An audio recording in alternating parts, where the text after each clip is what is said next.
Muito bem, estamos de volta com Conexão Popular aqui pela TV Câmara Taubaté, canal 4.2 e TV aberta. Você nos acompanha também por todas as plataformas digitais e na net no canal 4.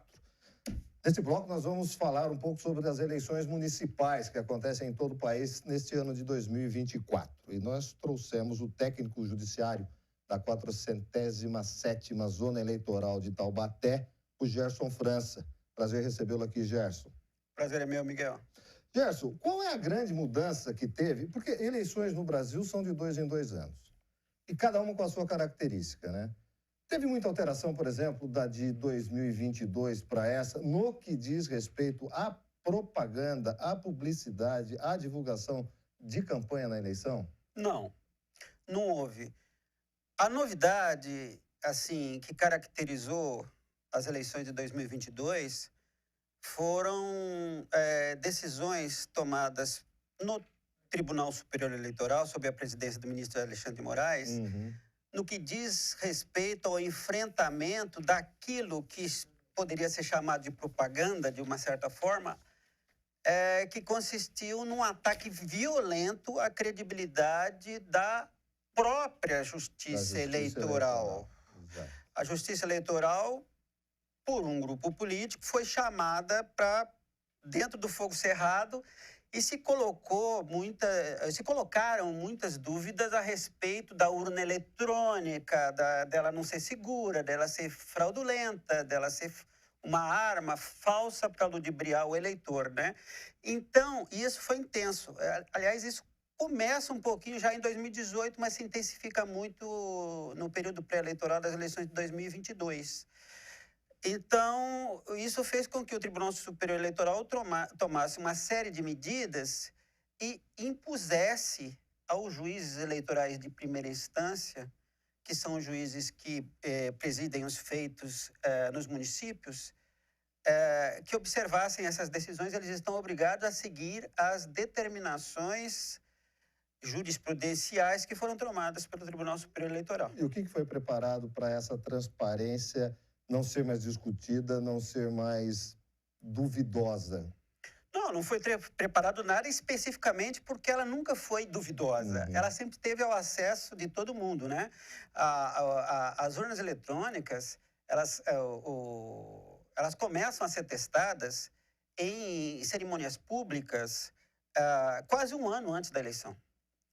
O trabalho é ininterrupto, na verdade. E as pessoas, em cerimônia aberta, o código-fonte é distribuído a todos os hackers que queiram participar desse evento e tem uma bateria de testes que isso é feito, não começou a ser feito agora, repito, não é uma novidade, sempre foi assim, né? São os testes públicos que são feitos para que, olha, ataca o código-fonte código-fonte, não sei, rapidamente. Explica. O código-fonte é que nem uma receita de bolo.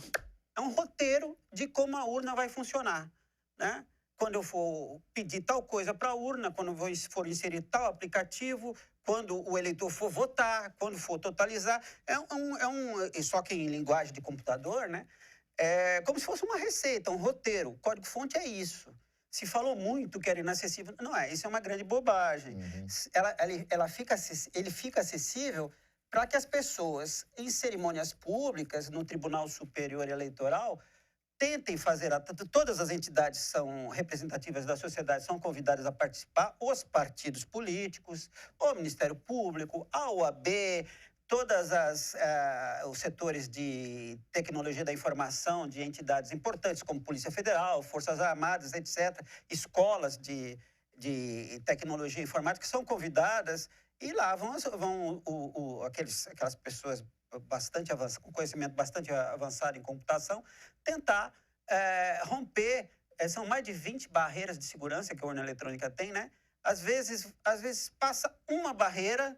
E isso aí volta, os técnicos da Justiça Eleitoral aperfeiçoam aquela barreira para ela não sofrer qualquer alteração no voto, no seu funcionamento. Né?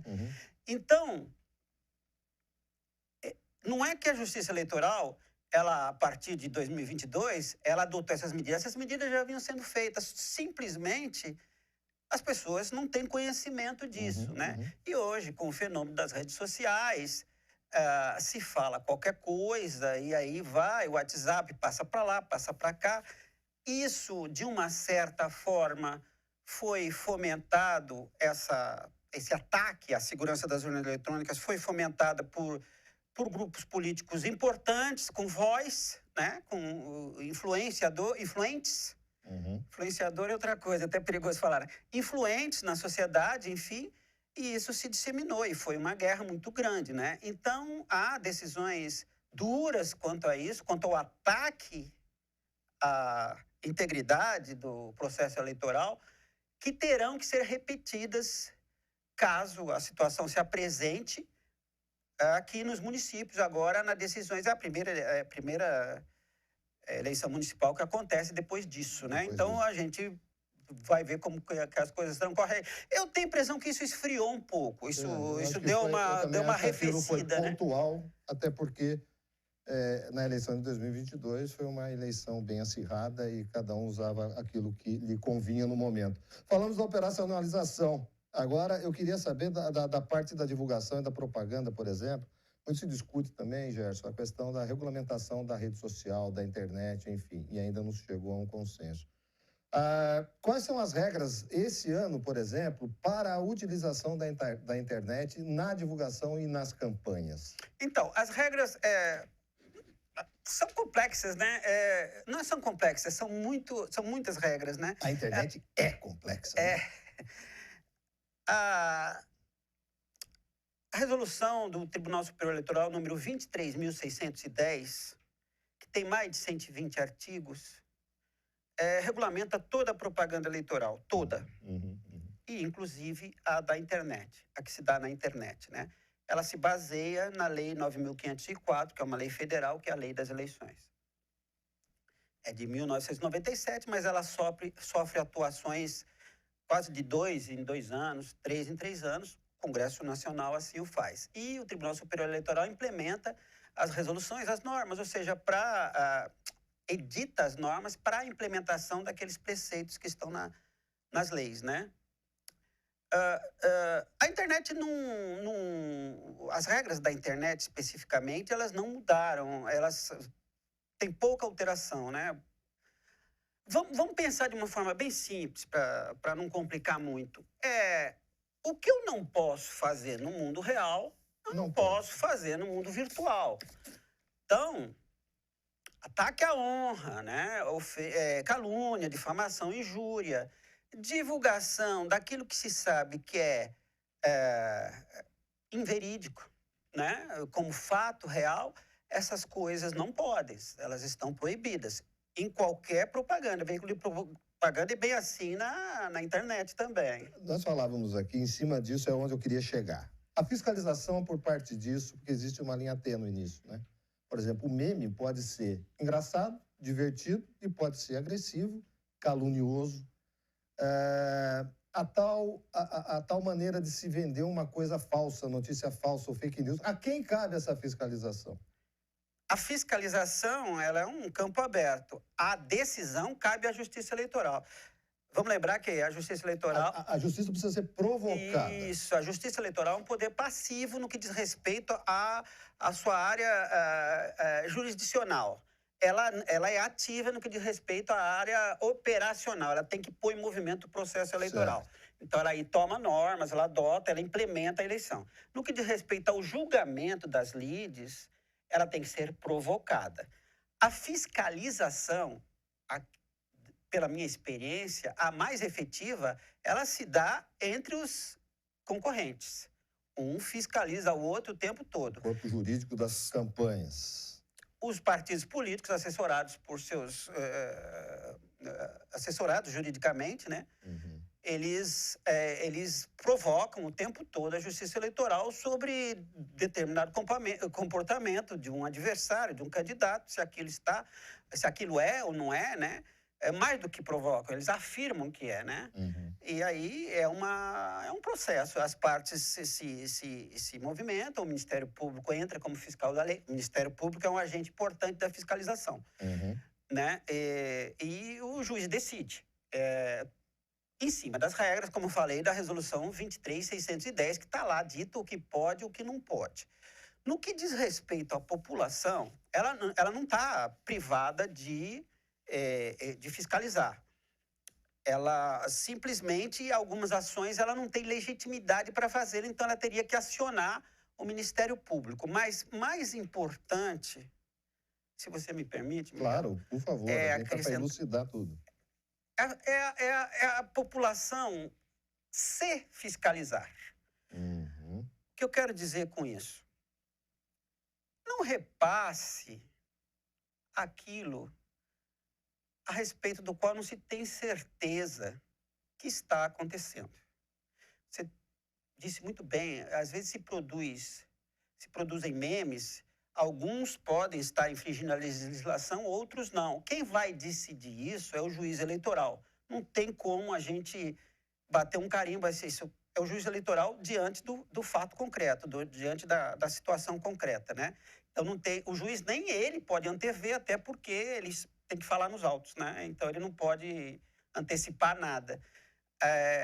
Mas o que chega para mim no Facebook, no Instagram, no WhatsApp, às vezes o pessoal gosta de de coisa mais escandalosa, né? E se assusta com aquilo e já sai repassando.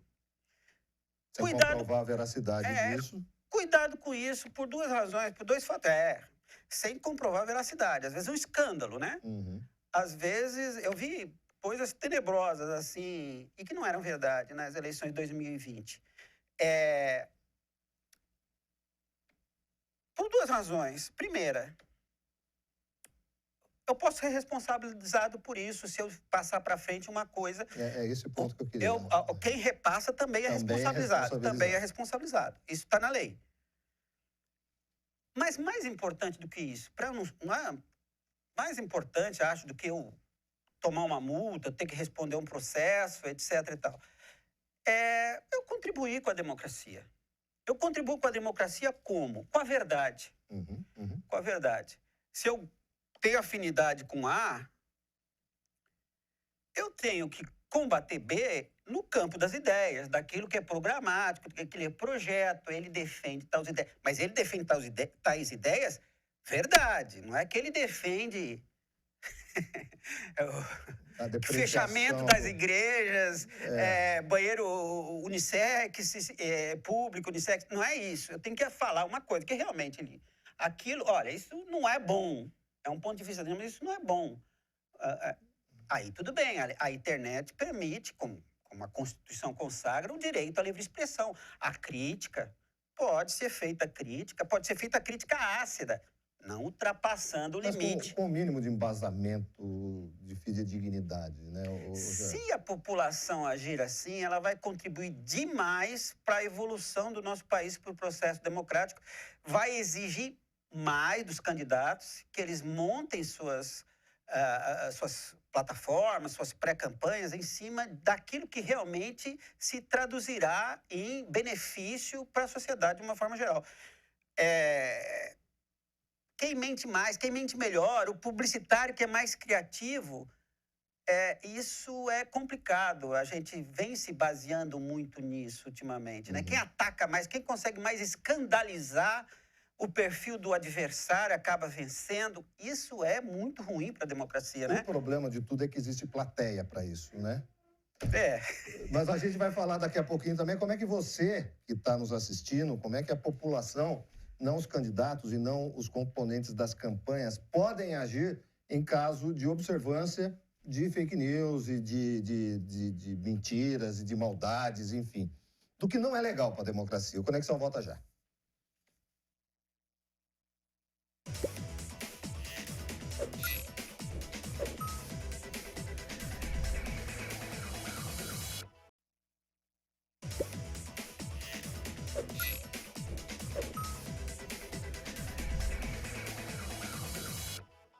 Muito bem, estamos de volta com Conexão Popular. Vamos para mais um bloco, hoje recebendo o Gerson França, que é técnico judiciário. Nós estamos falando de eleição, das eleições municipais que se aproximam. Já estamos na pré-campanha, né, Gerson? Muita coisa já está acontecendo, denúncia, muito movimento nesse momento na Justiça Eleitoral, nessa pré-campanha ainda? Já tem um pouquinho, sim. Já começou a esquentar? Eu não posso falar, né, porque os processos não podem ser trazidos a... Eles não são sigilosos, né? Mas qualquer coisa que eu fale de A e B pode favorecer A ou B, então eu não posso falar, mas já tem coisa tramitando, sim. A água já está fervendo. A água começou a esquentar, tá? Começou a subir as bolinhas. Nós falamos no final do último bloco, o Gerson, de a população participar desse processo, né, de uma maneira positiva, de uma maneira produtiva, né, para beneficiar o processo democrático do nosso país e o processo eleitoral do Brasil. Mas como que... E falamos também que a justiça eleitoral ela precisa ser provocada para fazer a avaliação de determinadas situações e casos. Como é que a população pode fazer essa provocação para a justiça? Como que ela deve agir de uma forma responsável para que isso chegue através de uma denúncia, enfim, para a justiça eleitoral? A justiça eleitoral será provocada fatalmente, como a gente já vinha falando, porque os adversários se policiam bastante. Até em cima daquilo que não era motivo para ser policiado, eles se policiam. Mas a população... não esquecendo tudo aquilo que a gente falou no bloco anterior, né, o papel importante dela, onde eu, pessoalmente, acho que está a principal responsabilidade dela, sendo responsável também na difusão dos fatos, e, ao se constatar que alguma irregularidade dentro da propaganda eleitoral está sendo cometida por determinado candidato ou determinada candidata, o primeiro ponto: olha, se essa propaganda errada, irregular, fora das regras, está sendo veiculada por outro candidato ou por outra candidata, já é um critério para eu eliminar esse candidato do meu voto. Pensar nisso antes de qualquer coisa. Antes de jogar a coisa para frente, para ver como é que é, se apura, se é verdade, se não é. Né? Olha, isso aqui é... Então, voto nisso, nessa pessoa, nesse candidato, nessa candidata, porque, olha, isso não é coisa que se faça. Está falando aqui tal coisa e eu sei que é assim, né? Isso já é uma coisa que eu gosto... Parece simples, mas se as pessoas tiverem isso em mente, já ajuda muito. Agora, operacionalmente, o cidadão, a cidadã que não está envolvido diretamente na eleição, ela pode fazer uma denúncia por um sistema chamado Pardal. O Pardal ele pode, tanto na forma de aplicativo para os celulares, como ele está disponível no site do Tribunal Regional Eleitoral ou do Tribunal Superior Eleitoral. A denúncia pode ser formulada ali. Se for algo que é de competência, de atribuição do poder de polícia, isso vai ser resolvido rapidamente.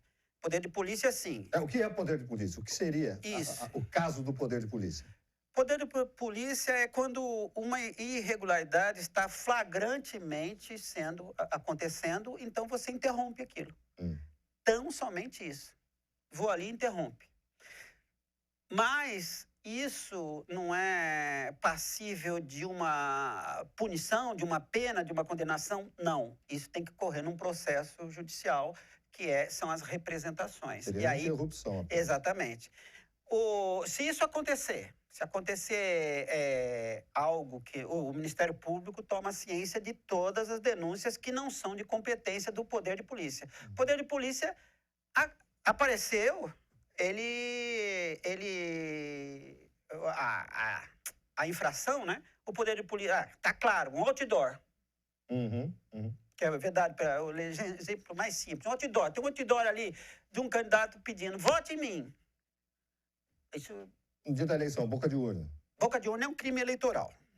Daí sim, boca de urna, ela tem que ser cessada, mas imediatamente se faz uma ocorrência, porque é um crime eleitoral, tem que se fazer uma ocorrência na delegacia, isso vai para o Ministério Público e vira um processo. Exato. Boca de urna é um crime eleitoral. O poder de polícia é uma infração. Eu estou cometendo... O processo de propaganda eleitoral, a princípio, ele é um processo civil, ele não é um processo penal. Não estamos falando de crime, estamos falando de infrações. Tá? A princípio... Tem infração que pode ter conexão criminal, mas isso quem vai saber é o Ministério Público, vai vai lá pedir investigação, oferecer eventualmente denúncia, transformar a pessoa em réu. Isso é uma coisa. Isso não isenta a prática de propaganda que pode ser apenada. Mas eu dizia, o poder de polícia, a forma mais fácil é o aplicativo Pardal ou o sistema Pardal. Se a pessoa não quiser baixar o aplicativo no seu celular, ela pode ir ao site da Justiça Eleitoral, TRE ou TSE, está lá o Pardal, e tem que fotografar ou filmar o que está errado. A poder de polícia é muito fácil você pensar assim, é aquilo que visualmente está na cara que está errado. Você se depara com aquilo. Isso estaria errado? Aí já não. Aí já é uma representação, porque cabe... Aí a pessoa tem que se defender, o juiz vai ter que decidir, apreciar em que medida isso ofende ou não ofende a legislação e até dar a punição. O poder de polícia não dá punição, só manda cessar. Acessou o aplicativo. Isso cai para TRE ou Justiça Eleitoral daqui? Essa eleição vai cair para a Justiça Eleitoral daqui, então, para a 407ª. Aí a decisão do juiz eleitoral daqui da 407ª ou da 141ª. Isso, dependendo da área, da rua, da praça, isso. Onde cair, vai cair para um juiz, um para o outro. Se isso for demandar uma ação, aí vai cair para a 407ª. E o poder de polícia na internet cai sempre para o juiz da propaganda, que é o da 407ª que a 407 cuida da propaganda e prestação de contas, né? Exatamente. Tá. E aí, você estava me dizendo que as eleições municipais, ao contrário do que se imagina, elas são muito mais trabalhosas, né? Um pouco mais complexas, porque as decisões são dadas pelos juízes eleitorais aqui da cidade. Exatamente. De cada município, na verdade. E TRE e TSE é só em grau de recursos, né? Explica isso para deixar claro para a população que as coisas são resolvidas basicamente aqui mesmo, no município. Ou, melhor, nos municípios. Perfeitamente. Eu acho que, de uma forma geral, você já resumiu. Isso está no artigo 96 da Lei 9.504, que define as competências nas eleições gerais, o cargo de presidente, os demais cargos das eleições gerais, senador, governador, deputados e as municipais, prefeito e vereadores. Eu disse que, assim, é mais trabalhosa para nós que estamos aqui no município. Se isso chega lá no pessoal do TRE, nós trabalhamos muito nas eleições gerais. E, de fato, mas para nós, não. Nas eleições gerais, a gente cuida da operacionalidade do processo eleitoral, né? Implementar, montar sessões, preparar as urnas eletrônicas, convocação e treinamento de mesários, todas essas coisas. A gente faz aquilo para aquilo acontecer de uma forma tão fácil para o eleitor, né? Ele sai de casa, vai lá, entra na sessão, vota.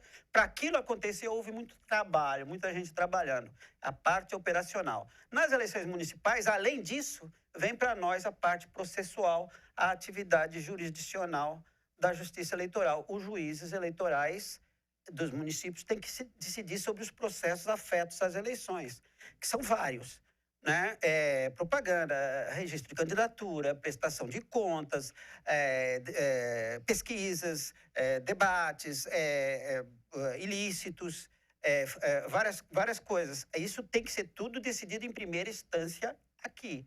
Então, a gente acaba realmente trabalhando mais porque a gente cuida também dessa parte processual. Como você disse, nas eleições para presidente, isso é decidido diretamente no TSE. Nas eleições para os outros cargos, governador, senador e deputados, é decidido no TRE.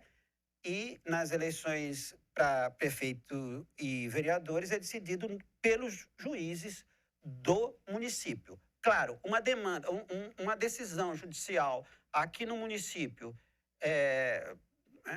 em relação a qual uma das partes, a parte que foi condenada, foi punida, não se insurgir contra ela, ela tem o direito de recorrer ao TRE.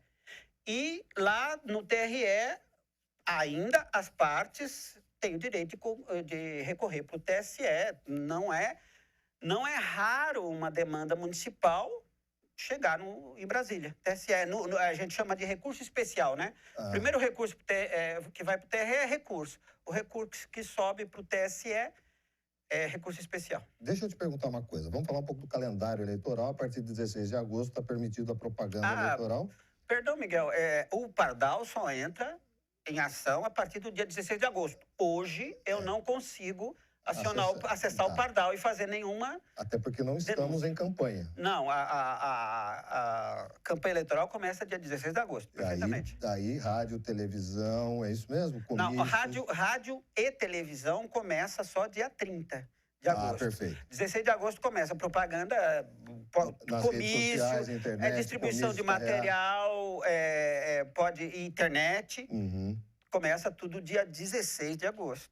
Nesse momento, hoje é dia 17 de julho, não é? Hoje é 17 nós de julho. estamos de 5 a 20 de julho, são realizadas as campanhas internas dos partidos para as convenções partidárias, que tem início dia 20 e vão até o dia 5 de agosto. As convenções partidárias. Então, os candidatos, nesse momento, estão fazendo campanha que não pode ser transmitida para o público em geral. Ela é uma campanha interna para conseguir sair candidato por seu partido, por suas coligações, etc. As convenções definem os candidatos e as coligações também partidárias. Você acha que essas regras que são estabelecidas funcionam bem?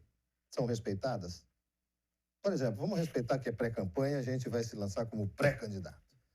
Na universidade, você acha que funciona bem hoje? Está amadurecendo? Eu acho assim, a gente pode olhar sobre dois aspectos. Sobre os homens e mulheres públicas e sobre o aspecto da legislação. Eu acho que a legislação, ela tem alguns vazios. Uhum. Justamente por causa dessa palavrinha mágica pré-campanha. Eu não chamo... veja bem, a campanha, essa campanha que acontece entre 5 a 20 de julho é uma campanha interna. Eu quero ser candidato, você é do meu partido, meu correligionário, eu quero com você, que eu seria um bom candidato. Ela seria só para se dar nesse nível. É campanha partidária. Na prática, não é bem assim. Uhum. Eu tenho certeza que você já sabe o nome de uns 4, 5 candidatos a prefeitos. Exato. Como que você sabe? Que se intitulam pré-candidatos. Eles nem sequer estão registrados. Eles não são candidatos. E se chegar na convenção, eles perderem a convenção. Por isso da minha então, pergunta. na teoria, na prática é bem diferente. Mas a própria legislação, como eu dizia, ela deixa algumas lacunas. Porque ela admite no seu artigo 36A da Lei 9.504. Quem quiser vai lá e confira. Ela admite uma série de atividades anterior ao período da campanha. Aí começou a se batizar esse período de pré-campanha. Por exemplo, você pode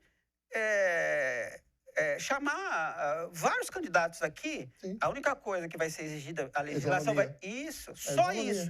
Mas pode sentar aqui vários candidatos e candidatas, falarem da sua intenção de ser candidato, falar o que faria, o que fará se for eleito. Caso seja homologado. Seja eleito.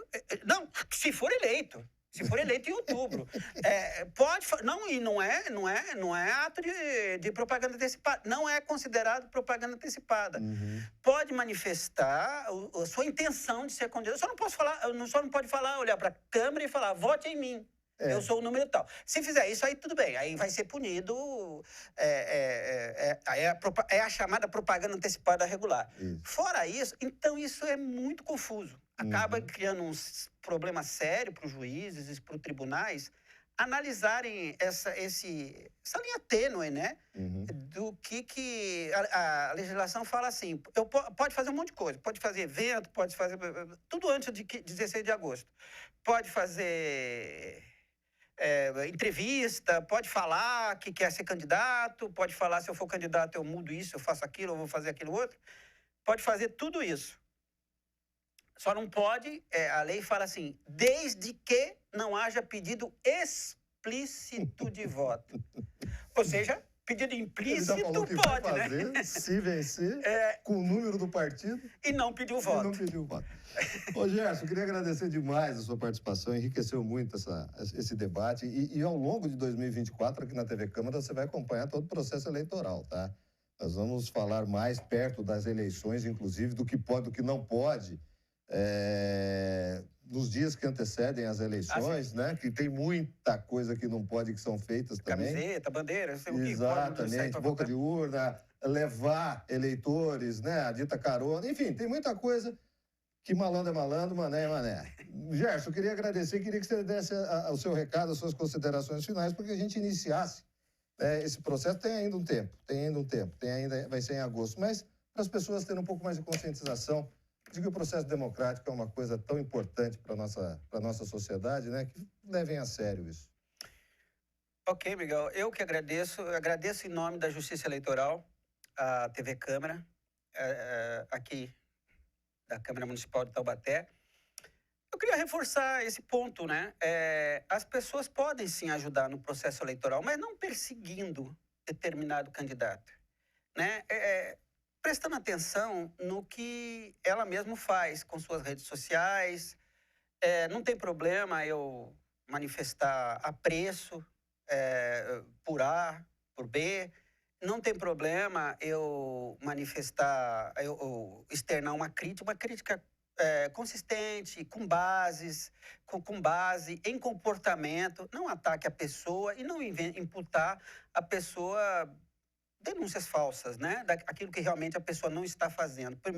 Por mais que eu não goste da pessoa, eu não posso colar nela algo que ela não está fazendo. Se as pessoas agirem assim, é uma célula, mas é muito importante. O processo eleitoral vai ser mais limpo e isso interessa a todos nós, né? Que sejam eleitos candidatos com propostas, que cumpram suas propostas e se não cumprirem, daqui a 4 anos tem mais eleição e é assim que a democracia funciona.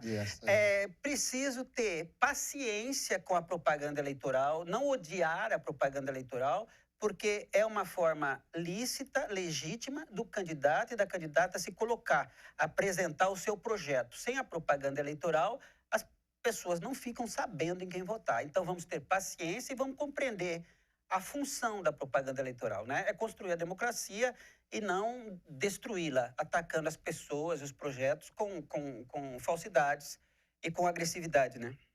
E só para lembrar, você não está isento de uma penalidade caso incorra nesses erros e nesses crimes. Obrigado mais uma vez. Gerson conversou conosco, Gerson França, que é técnico judiciário da 407ª Zona Eleitoral de Taubaté. E a todos vocês que nos acompanharam aqui no Conexão Popular, um grande abraço. Até semana que vem. Tchau.